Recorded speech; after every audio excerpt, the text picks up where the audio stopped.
Écoutez très bien. Je vais vous expliquer ici où se situe le piège. Famille, on va faire un retour. Je voulais vraiment vous montrer ce que je vous avais déclaré lorsque j'annonçais que entre Ouattara, Gbagbo et Bictogo, ils allaient tuer un en premier. Et je vous avais dit, quand le tour de Gbagbo, si c'est Gbagbo qu'ils ont choisi, vous verrez la femme qu'on appelle Nadi Bamba. Elle fera une tournée. Cette tournée-là, c'est tout simplement pour ne pas qu'on lui injecte la responsabilité de la mort de Gbagbo Laurent. Je vais vous expliquer ici. Beaucoup ici vont refuser de terminer cette vidéo-là. Mais je vous encourage à vous asseoir. Pour ne pas que demain, vous ayez des critiques qui n'ont rien à voir avec ce que je vais vous expliquer. Peut-être que le titre est fort, mais je m'appelle Diez Vérité. Diez Vérité, je suis là pour dire la vérité. Alors je vais dire la vérité. Famille, avant de rentrer dans le fond du sujet, je vais vous laisser écouter ceci. Le temps où Simon Gbagbo restait fidèle à son combat, fidèle à la patrie, fidèle à ses convictions, Alassane Dramane Ouattara a refusé que Simon Gbagbo aille à Odiéré ou à Séguéla pour faire campagne, pour parler à sa propre famille, pour dire à sa famille ce que Alassane Dramane Ouattara ne savait pas. Alassane Ouattara a refusé que Simon Gbagbo aille à Séguéla ou à Odiéré. Lorsque Simon Gbagbo va accepter le cahier de charge d'Alassane Dramane Ouattara, en ce moment, Alassane Dramane Ouattara va permettre à Simon Gbagbo d'aller au Congo. Écoutez bien, il va permettre à Simon Gbagbo d'aller au Congo. Quand Gbagbo est revenu de la haie, Ouattara a convoqué Gbagbo, Bédié et lui-même à la présidence. Quand Gbagbo ne s'était pas encore prononcé, il était interdit que Gbagbo sorte du pays. Interdit. Donc, Gbagbo est allé rencontrer Alassane Dramane Ouattara à la présidence. Après cela, Gbagbo avait l'autorisation de sortir. Je vais vous dire quelque chose. Quelqu'un qui n'est pas d'avis avec Ouattara, quelqu'un qui vomit Ouattara, ne peut pas être en Côte d'Ivoire et puis Ouattara va le permettre de sortir du pays. C'est pas possible. C'est pas possible. Donnez-moi le nom d'un seulement. Quelqu'un qui est douteux. Quelqu'un que Ouattara doute de sa confiance ou de sa soumission qui est en Côte d'Ivoire et qui est proche d'une personne comme Gbagbo Laurent. Mais Ouattara ne peut pas permettre que cette personne sorte de la Côte d'Ivoire. Ouattara ne peut pas permettre ça. Si aujourd'hui, vous entendez que Nadi Bamba peut sortir de la Côte d'Ivoire, aller en Belgique, faire des tournées, posez-vous des questions. Mais pourquoi à elle, on lui donne l'autorisation? Pourquoi à elle, on lui donne l'autorisation? Pourquoi à elle, elle peut sortir de la Côte d'Ivoire? Quand Soroguem sortait de la Côte d'Ivoire, Soroguem n'avait pas encore déclaré la guerre à Ouattara. Soroguem a seulement dit qu'il ne va pas à leur rassemblement RDP. Mais vous avez compris que Ouattara a envoyé une lettre aux États-Unis pour dire que c'est un terroriste. Soroguem était obligé de se faire passer pour un étudiant pour arriver en France, qui voulait terminer ses études. Donc, vous pouvez comprendre que si Simon Gbagbo, Nadi Bamba, en 16 heures, sort de la Côte d'Ivoire, mais elle pouvait sortir de la Côte d'Ivoire lors des élections. Pourquoi elle n'est pas sortie? Parce que normalement, sortir de la Côte d'Ivoire lors des élections, c'est d'expliquer à l'opinion internationale ou nationale le drame qui se passe en Côte d'Ivoire. Mais pourquoi elle n'est pas sortie? Et que est devenu Ziki aujourd'hui? venez nous dire ce que est devenu Ziki.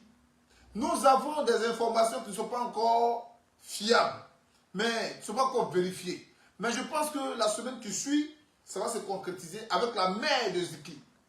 Qu'est-ce que Simone Gbagbo a fait avec la mère de Ziki? Et pourquoi on n'entend plus parler de Ziki?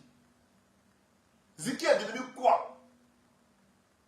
Nous avons des informations, mais je vais d'abord vérifier cette information-là de peur d'être ridiculisé après.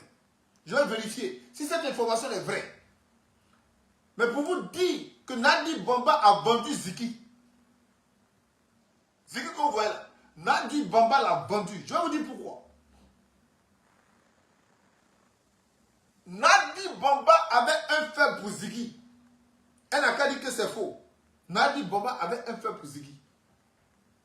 Nadi Bamba a fait passer Ziki pour son fils chéri. Mais en réalité, ce n'était pas son fils chéri. Nadi Bamba a eu à dire à Ziki de quitter la politique. Frère, on peut soutenir son mari et puis disperser ceux qui sont un poids dans son combat. Le fait de dire à Ziki, quitte la politique, ne parle pas de politique. Elle avait peur de quoi? Elle avait peur que Ouattara et elle aient des problèmes à cause de Ziki. Parce qu'elle aimait Ziki. Elle avait un faible pour lui. Imaginez que vous avez un faible pour quelqu'un, vous le voyez en danger. Mais son danger là, vous êtes lié directement à son danger. Mais est-ce que vous allez le laisser rentrer dans ce danger-là? Non. Vous savez ce qu'on peut le faire, on peut lui faire. Donc vous allez dire à la personne, ah, mon petit, laisse politique là. Il faut laisser politique. Mais pourquoi on n'a pas dit aux autres de laisser la politique? Pourquoi on n'a pas dit à Steve Biko, laisse la politique? Pourquoi on n'a pas dit à Gala Kolobi, laisse la politique? Mais tous ceux-là ont mangé avec elle. Tous ceux-là ont mangé avec elle. Dans le temps, je vous disais, ce qui prouve mes allégations, vous verrez que Steve Biko, que vous connaissez là, ne parlera plus au nom de Gbagbo. C'est pourquoi j'ai mal que mon PC ne soit pas là. Si mon PC était là, j'allais vous montrer ça. J'allais vous dire, vous allez voir les signes qui disent que Nadi Bamba est en train de disperser ceux-là qui soutiennent Gbagbo Laurent, les forces de Gbagbo Laurent. Les signes là, vous verrez que Steve Biko ne parlera plus. Dans l'une de mes vidéos, je disais ça. J'ai vraiment mal que mon PC n'est pas là. J'allais vous montrer cette vidéo parce que si je dois aller sur mon téléphone, ça va prendre du temps pour chercher. Mais quand je vais sur mon PC, je tape seulement le titre, ça sort. Mais ici, il y aura beaucoup de titres et je vais chercher. Nadi Bamba devrait disperser ceux-là qui font Gbagbo. Parce que ce qui fait Gbagbo, c'est la communication. Et Gbagbo avait une bonne communication. Vous avez vu à la RTI, leur radio mensongère, leur télévision mensongère, quand ils s'affrontaient, vous voyez à quel point ceux qui représentaient le RDP étaient ridicules. Donc du coup, Steve Biko avait compris le jeu de Nadi Bamba. Et si Steve Biko s'entêtait, mais il allait finir comme le petit Ziki.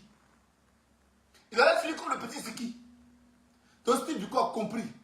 Et pour dire à Steve Biko de fermer sa bouche, Ziki a été livré par Nadi Bamba. Parce que Nadi Bamba a reçu un coup de fil.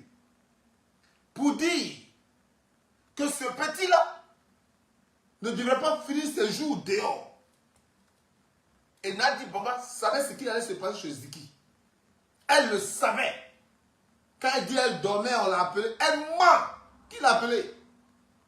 Nadi Bamba dit devant tout le monde ici, si c'était son enfant là, qu'elle avait enfanté là, elle allait faire le maximum pour qu'elle récupère son enfant. Alors qu'elle dit aux gens que Ziki était son enfant. Que ce soit biologique ou que ce soit adoptif, mais un enfant est un enfant. Un enfant est un enfant. Tu as choisi qu'il soit ton enfant, donc prends ta responsabilité de mère. Mais pourquoi elle a voulu que sa mère parte se battre pour récupérer Ziki? Parce qu'elle savait que c'était peine perdue. C'était peine perdue. Elle a liquidé Ziki. Elle a donné les informations. Maintenant, elle va liquider Gbagbo Laurent. Si vous voulez là, ne me croyez pas. Je vous ai donné déjà les raisons pour lesquelles vous devez comprendre pourquoi Nadi Bamba est autorisé à sortir pour aller faire tourner. Pourquoi? Elle est en train de vouloir fuir ce qui va arriver à Gbagbo. Oui, je vous avais prévenu, je vous ai dit, ils vont le tuer politiquement. Et ils vont l'isoler. Jusqu'à présent, tout ce que j'ai dit, c'est ce qui est en train de se passer. Hein. Pour ceux qui vont venir dire pour dire que je mens. Ce que j'ai dit, c'est ce qui est en train de se passer. Est-ce qu'ils ne l'ont pas tué politiquement? Quelle politique Gbagbo peut mener aujourd'hui? Celui qui dit non, ils ne l'ont pas tué politiquement, Dieu me dit ici, quelle politique Gbagbo peut mener aujourd'hui? Quelles sont les actions politiques autorisées à Gbagbo aujourd'hui? Ce n'est pas possible. Gbagbo ne peut pas faire des rassemblements. Gbagbo ne peut pas critiquer la gestion de ce gouvernement qui est là. Gbagbo ne peut pas donner par A plus B les raisons pour lesquelles cette constitution a été tripatouillée. Gbagbo ne peut pas s'en tenir à parler comme il veut à la population. Donc, qu'est-ce que Gbagbo peut faire? C'est s'asseoir entre ces quatre murs et puis dire, l'ONU, je leur avais dit, et moi je dis, Digbadet, c'est ça? C'est ça la politique de Gbagbo? Non, non, non. Ils l'ont tué politiquement. Maintenant, ils l'ont isolé. Isolé comment? Il n'a plus de rapport externe. Il n'a plus de rapport avec le reste de la classe politique. Il n'a plus de rapport. Il n'a plus de rapport. Nadi Bamba serait allé rencontrer Vladimir Poutine ou serait allé rencontrer Emmanuel Macron. L'on dira que c'est peut-être Gbagbo qui l'a envoyé. Mais elle n'est pas allée rencontrer la classe politique. Elle parle ici d'humanisme. Mais est-ce qu'il y a plus humanitaire que celui-là qui se penche sur le problème de ses proches? Est-ce qu'il y a plus humanitaire que ça? Celui-là qui se penche sur le problème de ses proches. Parce que la charité bien de donner commence par soi-même. Toi-même, tu as des prisonniers qui sont là-bas. Bon, même pas prisonniers. Il y a on va dire, des enlevés qui sont là-bas. Il y a des séquestrés qui sont là-bas. Tu ne vas même pas les rendre visite.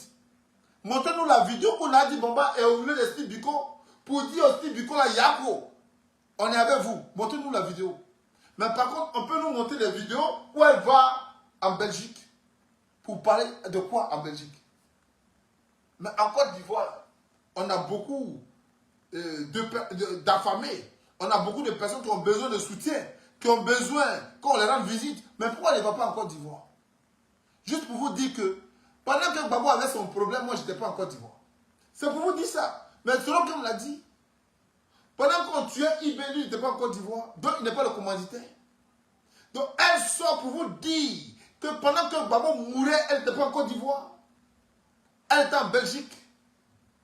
Pendant que Gbagbo avait chuté et que Gbagbo était dans un état critique, elle est quittée de la Belgique et elle est venue la trouver Gbagbo dans un état critique. Prenez cette vidéo-là et puis mettez-la dans vos archives. Quand ça va arriver là, ne venez pas me poser la question. Hein. Parce que je vous ai dit qu'ils veulent assassiner Gbagbo Laurent. Je vous ai dit, entre Gbagbo Laurent, Big Togo, Alassane Dramane Ouattara, il y a un qui sera assassiné. Je vous ai dit, il y a un qui sera assassiné.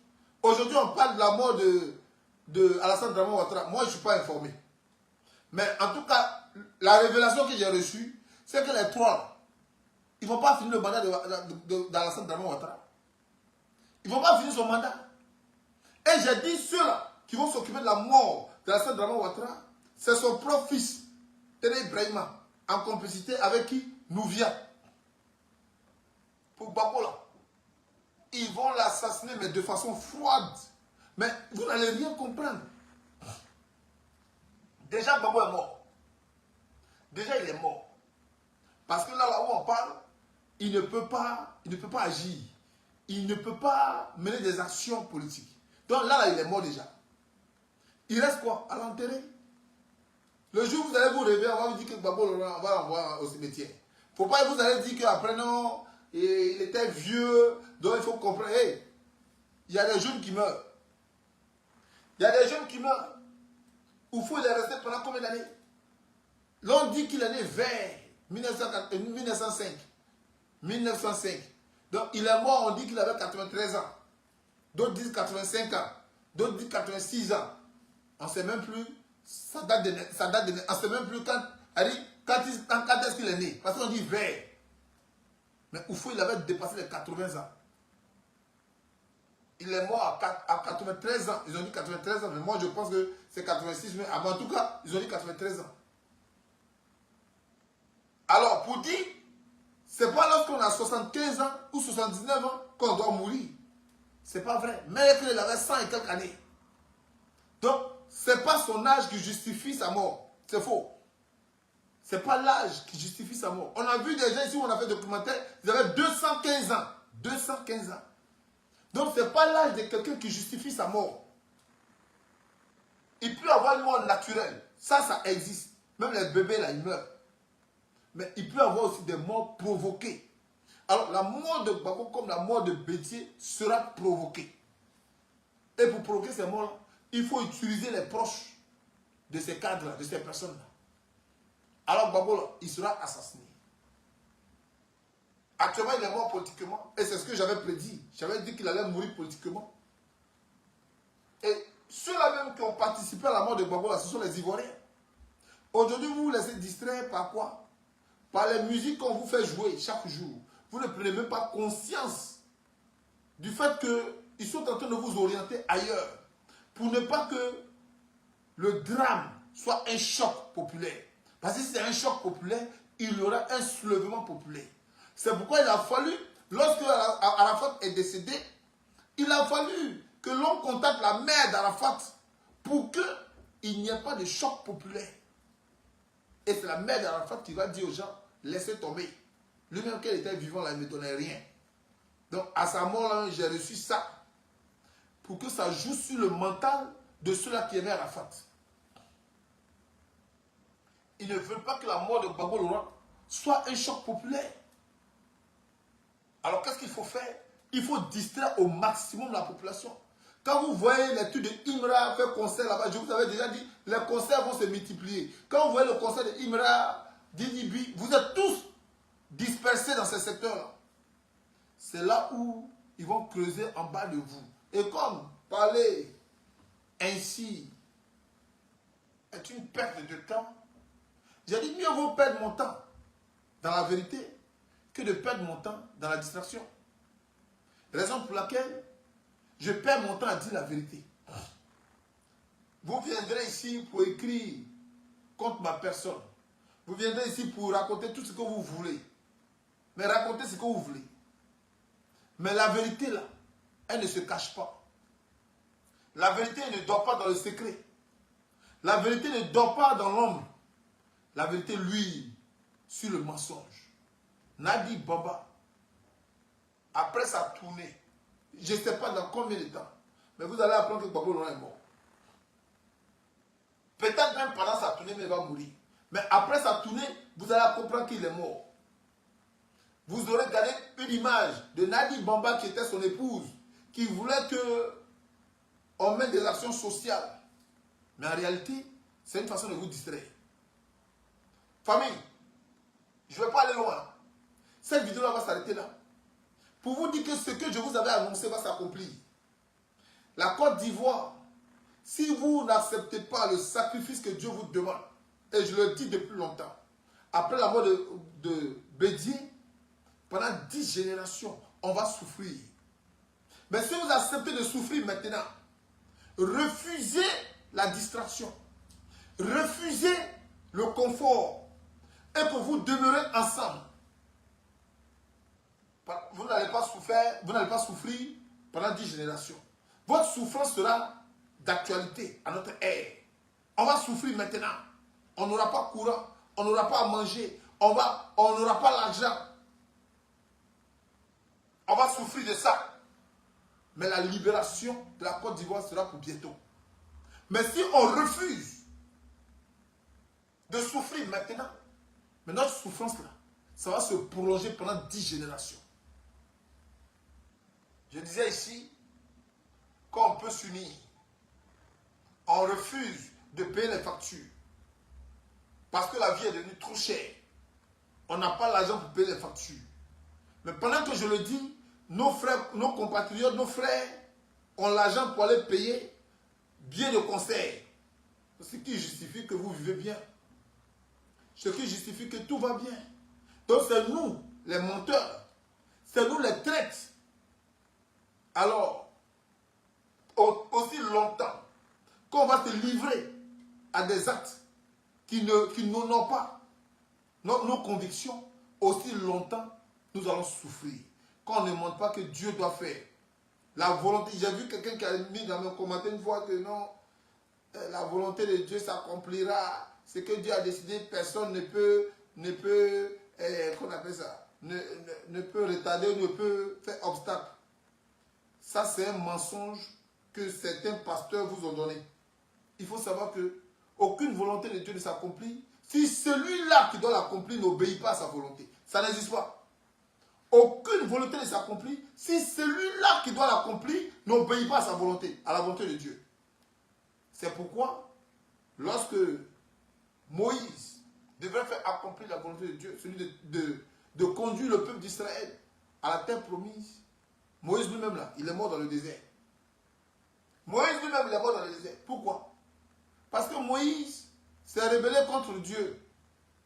Il a frappé un rocher parce que Dieu ne leur a pas donné de l'eau et à manger. Parce que lui, il pensait que Dieu là, il est là pour vous donner de l'eau à manger tout le temps.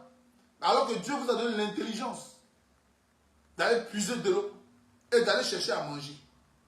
Et lorsqu'il y a eu la famine, Moïse, il a entendu les cris de son peuple. Son peuple qui disait, ton Dieu, il est où?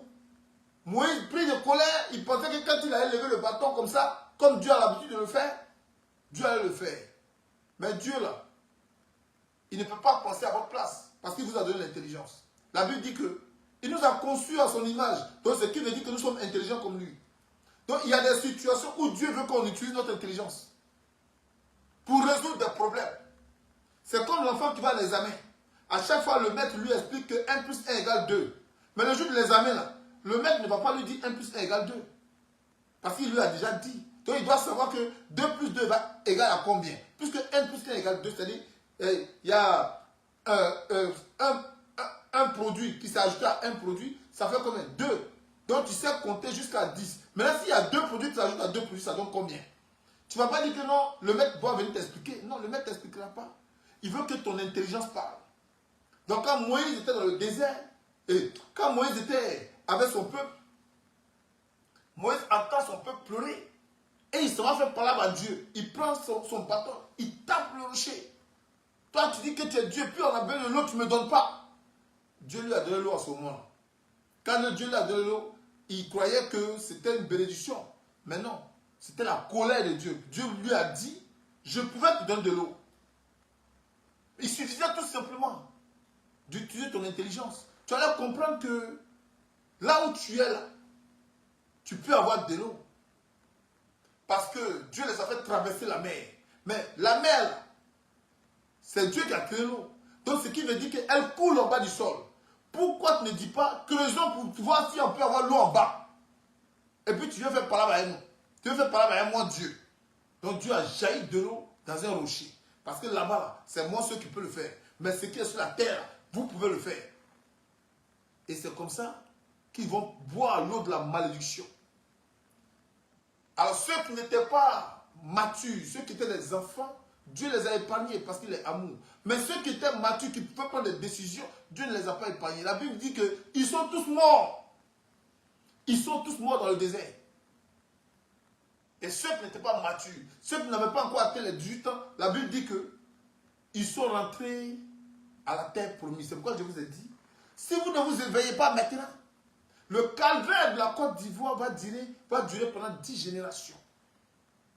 Le péché de Bédier et du Faux-Boigny et de Gbagbo-Laurent va entraîner cette Côte d'Ivoire-là dans le noir pendant 10 générations. Maintenant, vous pouvez vous racheter. Montrer votre innocence devant Dieu en refusant tout ce qui est de la perversité, en refusant tout ce qui est de la distraction, en refusant tout ce qui est de la division, en refusant tout ce qui est de la querelle, en refusant tout ce qui est des paroles violentes. Et Dieu, quand il vous verra unis, il va vous punir. Il va punir les Ivoiriens, c'est sûr.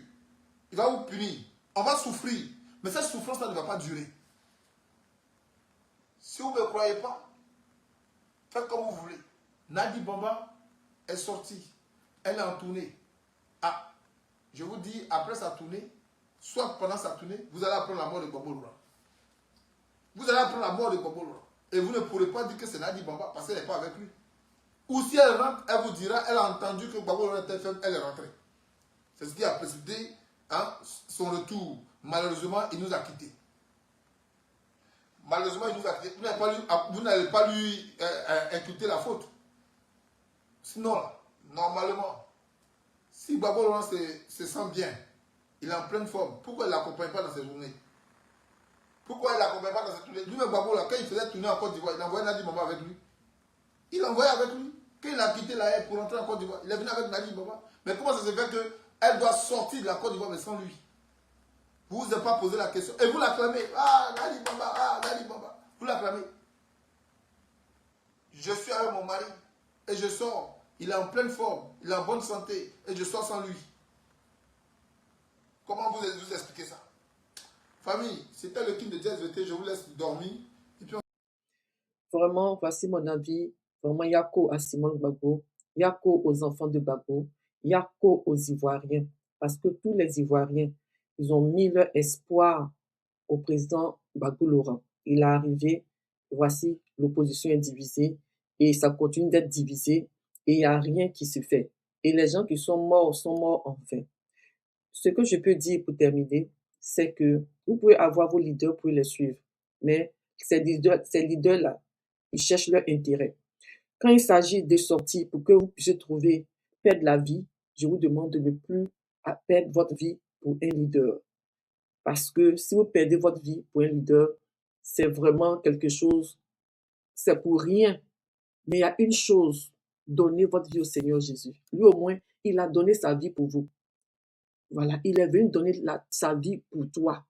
Donne ta vie à celui-là qui ne va jamais t'abandonner et par qui tu as le salut. Que Dieu vous bénisse.